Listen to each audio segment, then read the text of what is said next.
Okay, let's warm it up.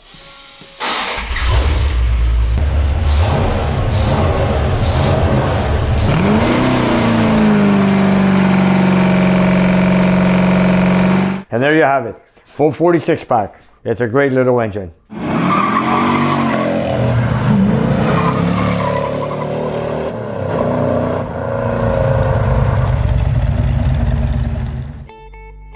This time of year, when the streets are finally dry and clear of snow, there are usually muscle cars from one end to the other of the street in front of Nick's garage.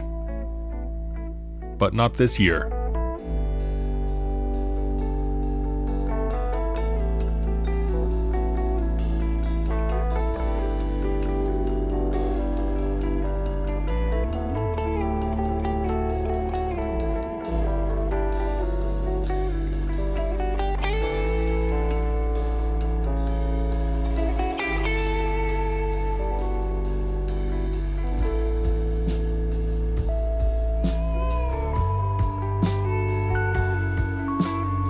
Good morning, everybody.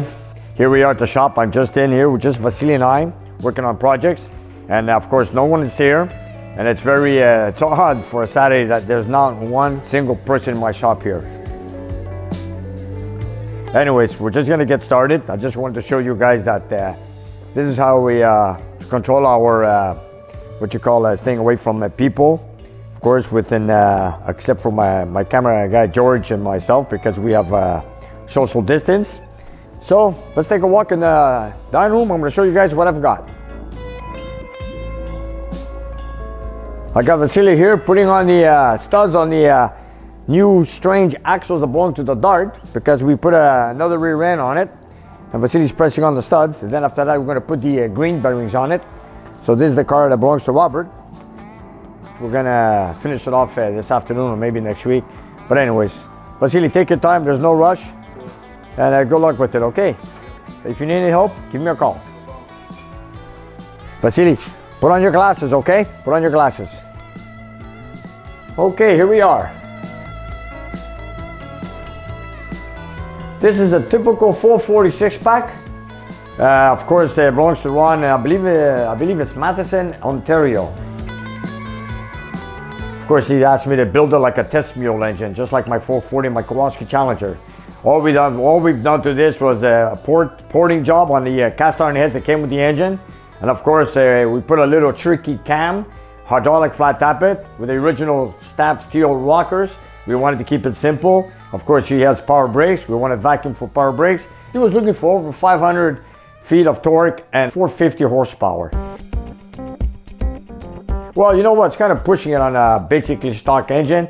All we have done to it is, like I said, ported the heads, cam, and headers. Besides that, everything else is original, except we have an electronic distributor also. So we're gonna get it started right now, put the specs in the computer, warm it up, and we're gonna do a few tests. By the way, I know the results. I did the testing during the week, but since George the cameraman is in here, we're gonna film now a few pulls, or tests as you say, so you viewers can see what happens. From the factory, the 446 pack, I believe this is a 69, which is all the same anyways, is 390 horsepower and a 490 torque. So of course Ron wanted a bit more than that, and we're gonna take it from there. So let's get it started and see how it goes. Here we go.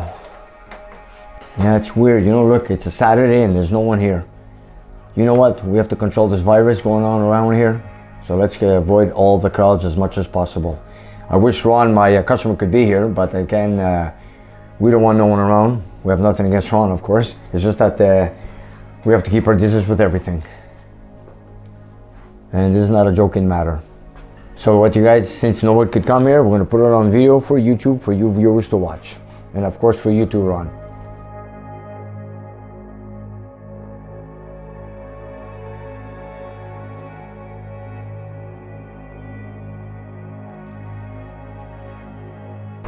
I hope we have enough fuel.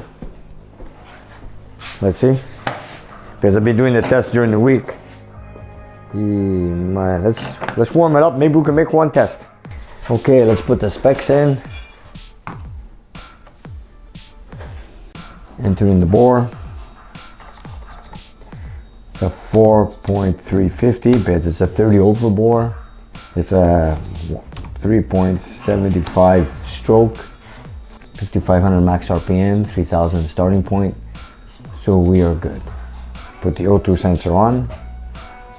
It's got a heating element in it to warm it up, because that's how it reads when it's warmed up.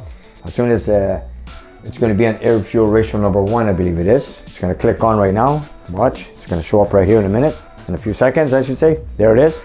I'm sorry, it's air fuel 2, so we only have the O2 sensor on the passenger side, which is air fuel ratio number 2.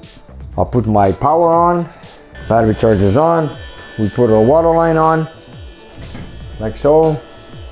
Okay, let's get it started and warm it up. I've done the timing, I've done the air fuel ratio. Let's get started. Here we go. Fuel pump, ignition, and here we go. Cold engine, no choke, here it goes.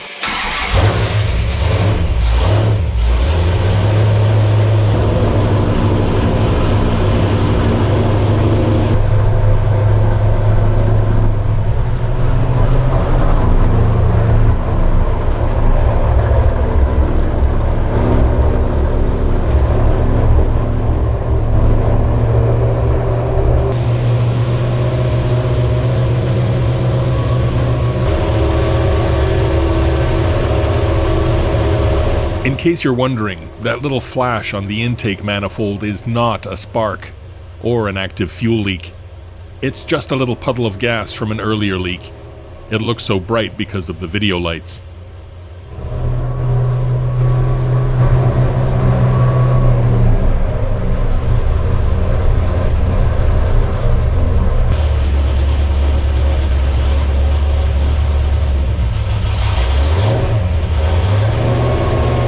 I'm not going to turn on the water pump so it can warm up quicker.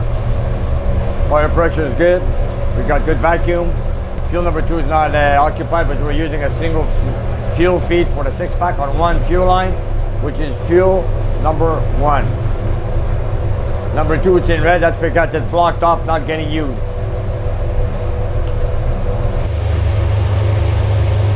Anybody who's spent a little time around 6-packs knows that they can bog down at full throttle. In fact, Nick expects that we're going to get a good display of that on the dyno today. The 6-pack is a very tricky motor. On the dynamometer, when you put a full throttle, it takes a while for the 6-pack to open up. But on the car, it's a different story, different world. On a dynamometer, we're just doing full throttle because I'm just doing it for testing for the engine itself, for horsepower, the torque, oil leaks, vibrations, water leaks, and whatever, ball train noises. But the thing is, you're gonna see now when I make a full acceleration, it's gonna show a lean, but it's gonna be full throttle on 2 barrels wide open. Then when the 6-pack opens up, it takes some time, which is normal. On a car, it won't happen the same way, because the car is in a rolling distance. It has a different load compared to the dynamometer. But anyways, I'm gonna make a test, and you guys will see what I'm talking about.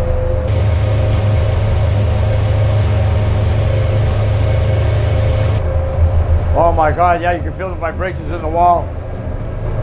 You know, it's something, that's why people, some viewers that come here, visitors, customers, or the customers, and when they sit here, it's a big thrill, let me tell you. Okay, I'm used to it, I do it so often. For me, it's nothing new.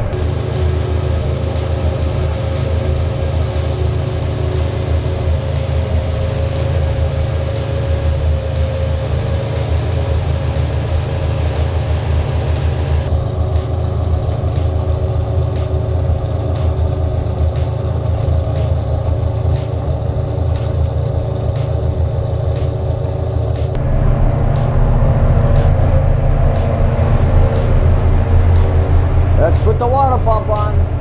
That'll be heat. It's gonna have a nice rumble, idle. Lots of vacuum for power brakes. I think Ron's gonna like this one. I hope he does.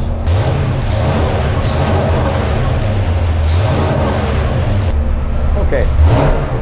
Let's see if I got enough fuel to make one test at least.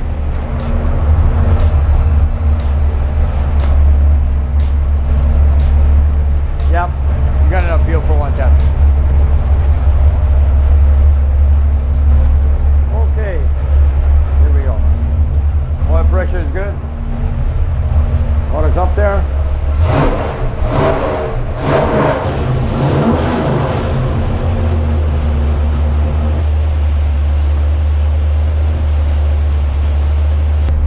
I think we're ready.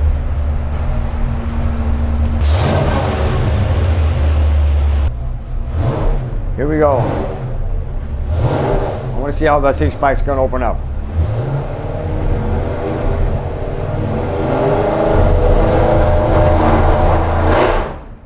See what I mean? There we go.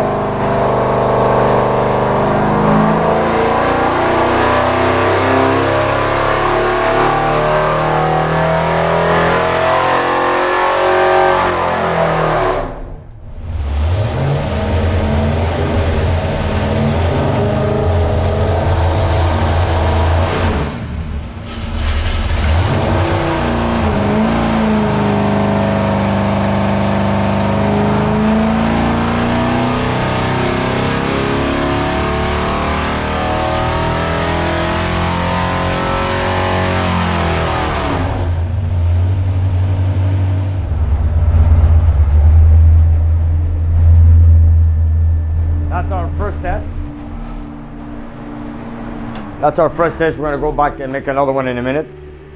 Usually I heat sink the block, the cast iron. We're going to make another test back to back. Let me just make sure we got enough fuel. And did you notice how it bogs? By now I'm going to try to bring it up a little bit slower so I have a more smoother RPM with it. It's kind of difficult on dynamometer because I could fix it to make it work well on the dynamometer, but then again when I put it on the car it's a whole different world. So I'm going to leave it the way the factory did it because I know it's going to work in the car. On a dynamometer, I'm going to play with it. I've got the white jetting in the center car, which I got 64s in this one because I got headers on it. Factory is 63. But anyways, we're going to go with it. And the air fuel ratio is good at the, we got 12.8, 12.9, which is exactly what I want. So I'm not going to change no jets on this. Now we got up to 452 horsepower, 5,400 RPM. But now we're going to make another test and see what our real numbers are. Let's go.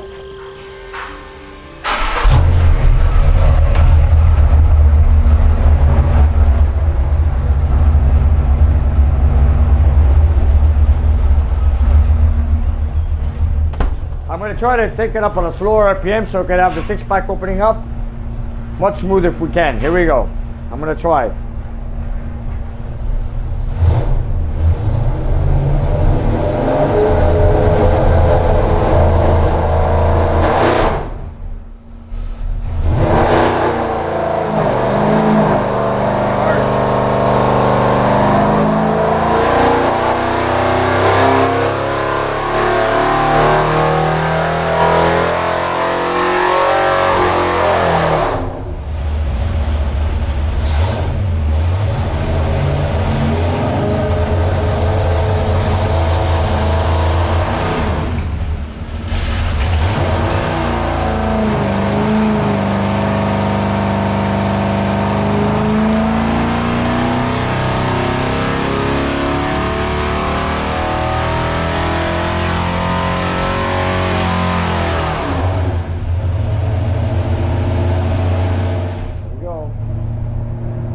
Let's see what we got. I'm gonna take a look.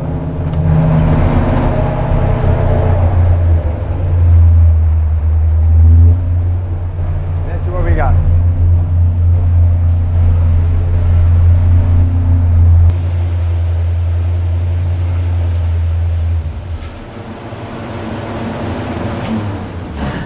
But see, if I would take the same setup we got right here and I put it into a car, it's gonna work smooth. But I don't know why in a dynamometer I have a hard time with that. When I accelerate and the 6-pack opens up, it just bogs. I could change the springs in the vacuum secondary to open up much earlier, but I don't need to because I want to put it in the car the way it came in from the factory. The only thing is you're reaching up the jets a bit by a couple of numbers. I'm going to leave it at that because I know it's going to work fine in the car. But in the meantime, here's our horsepower reading. This is what we were looking for right here. At 3,800 RPM, 527 torque. And the horsepower we maxed out at 5,200 RPM. We came in at 453 horsepower, over 1 horsepower per cubic inch. And actually, when I was doing tests all day yesterday, these were the results yesterday, right here. I want to give you guys a good number of what happened yesterday. Here they are. Ron, if you're looking, take a look. I know it bugged, or should I say stumbled, when the 6-pack just before opens up. As you notice, you have it at full throttle and it didn't want to pick up any RPM whatsoever. Then it just suddenly kicks in and goes. But this is how it is on the dynamometer, unless somebody has a solution to that. But this is what I've got right now. You know, like I said, I'm looking for full throttle, power, and everything else. So Ron, there you have it. I'm sorry you couldn't be here at the moment, but anyways, I'm going to give you a call in a few minutes, and I'm going to give you the results. I'll send you a copy, and we'll take it from there.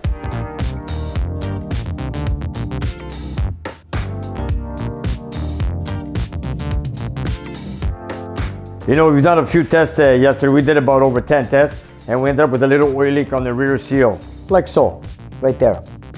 And then we had the seal replaced last night. Now, actually late in the afternoon with Vasily, we put another seal. Now it's a lot less, and of course still a little drop. Look, we did 2 tests this morning, and of course we had a little drop. I've done a few last night, nothing came out, it was all good. But then again, you know, these old engines, you can do all you can. We've changed the manufacturer, the type of rear seals. I've changed retainers, I've filed down the retainers, I've used different silicone, I've put the seals offset, and sometimes it works, sometimes it doesn't. And in many cases, I might be lucky, it might work. 1 out of 5 might leak, the other 4 won't. Maybe I'm lucky, or for some reason, I don't know why. But in this case, look, I've changed the seal twice on this one, and it's still leaking a little bit. And also, I've done this. Here's a bearing from Chrysler, anti-leak rear bearing.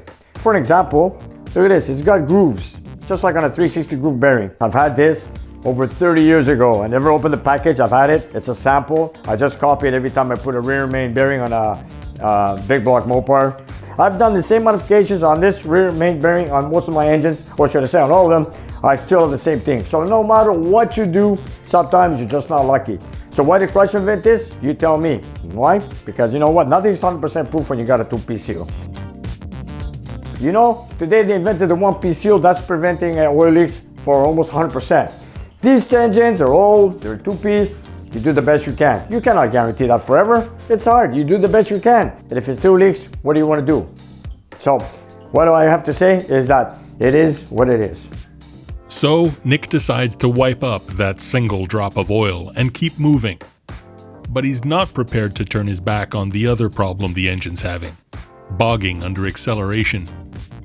So Vasily puts a little more Petro-Canada 94 into the dyno room tank, and Nick's ready to try a little more research. We've mounted the camera much closer to the center carb, and we've added a light on it. I wanted to see something because the stumble seems to be a bit too long when I accelerate full throttle and just before the secondaries open up. So I want to see, because it seems to be running very lean when the center carb is wide open, and I want to see if it's getting fuel. So for that reason, we installed the light, brought the camera closer to the center carb, and we're just about to make another test. See how it goes. Okay, let's warm it up.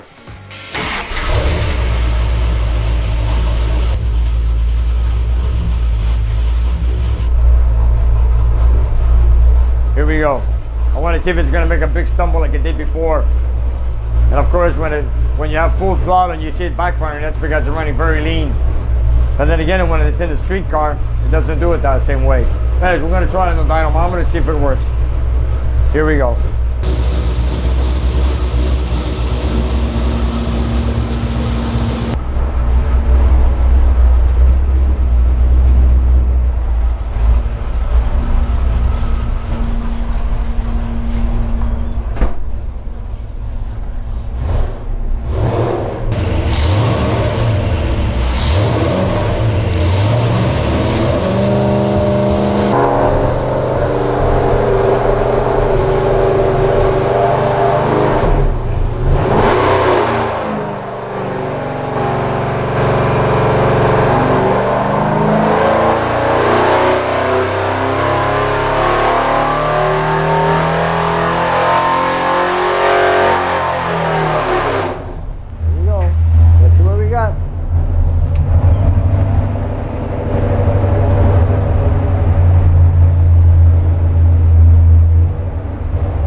Okay, let's take the camera to the computer and see what we've got. You can see there was a little stumble, or should I say a big stumble when I went on full throttle. I want to see if it had fuel going down the center curb. We're going to take the camera, take it out to our screen and check it out, see how it goes.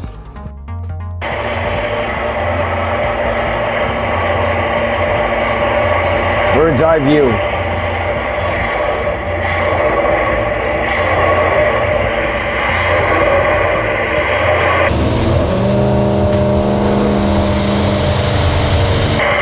Now it seems to be working.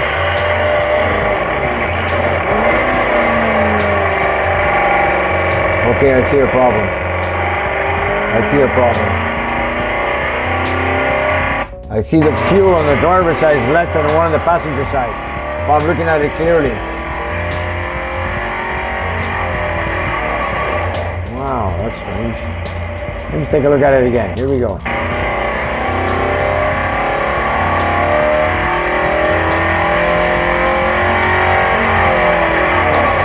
Or is it working? I don't know. Let's see now. Take a look again. Here we go.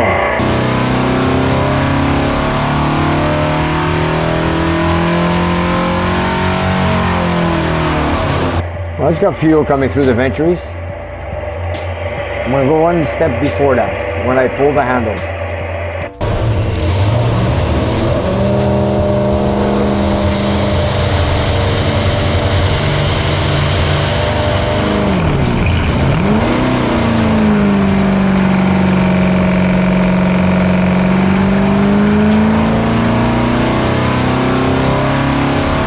No, it's really fuel.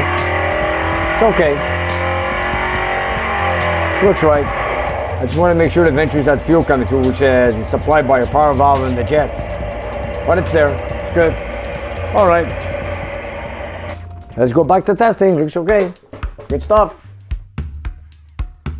Okay, so we got lots of fuel. Got all my cameras on. Let's heat up the, warm up the O2 sensor. Let's make another test. I hope it goes well. I'm going to take my sweet time on full throttle on this, see how it goes. I want to make a recording, and of course you guys are going to see how it goes through the fuel, goes through the ventures on the 6-pack. We're going to make another test. We'll leave it at that. And of course I do this tune-up with the 6-packs on the cars when I install them in the vehicles. But this one belongs to Ron in Ontario. I will not be doing the installation in the car, but of course it's going to be factory set up when it's delivered to him, and it should work fine in his car. Here we go. 1, 2, 3. Here we go.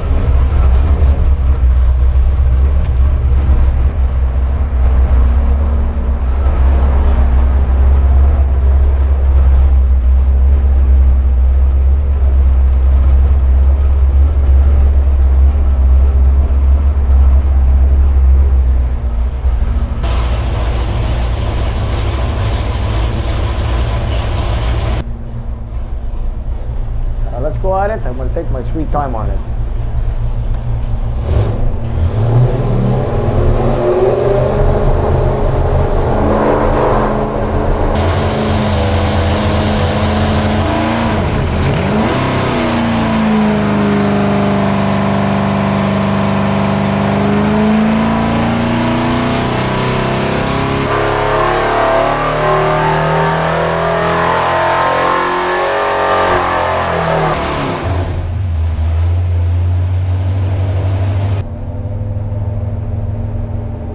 There we go.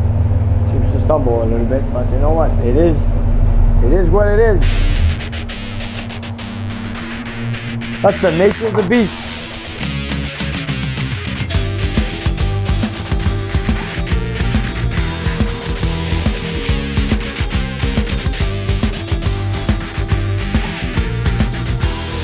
Let's see if it leaked oil.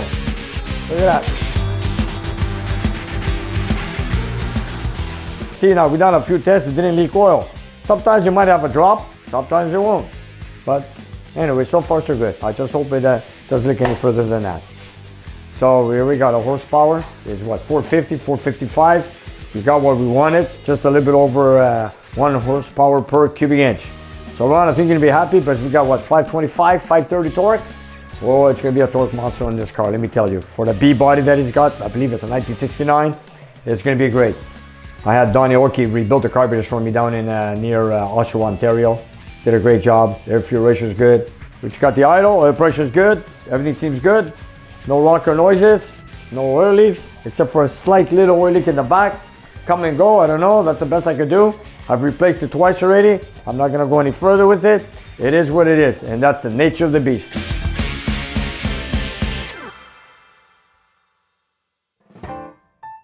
I want to thank you guys here. I know you're all stuck at home. I want to thank you guys for tuning in on Nick's Garage and watching our videos here. Thank you. See you in the next one. And you guys, if you look down below the video, we have a whole bunch of merchandise that you guys can buy. So whatever you like, buy it, love it, wear it, and enjoy it. And help spread the word of Nick's Garage. And if you have some time, check out our Patreon page. We have extra content and you guys can watch it and take it from there. And we'll see you next time.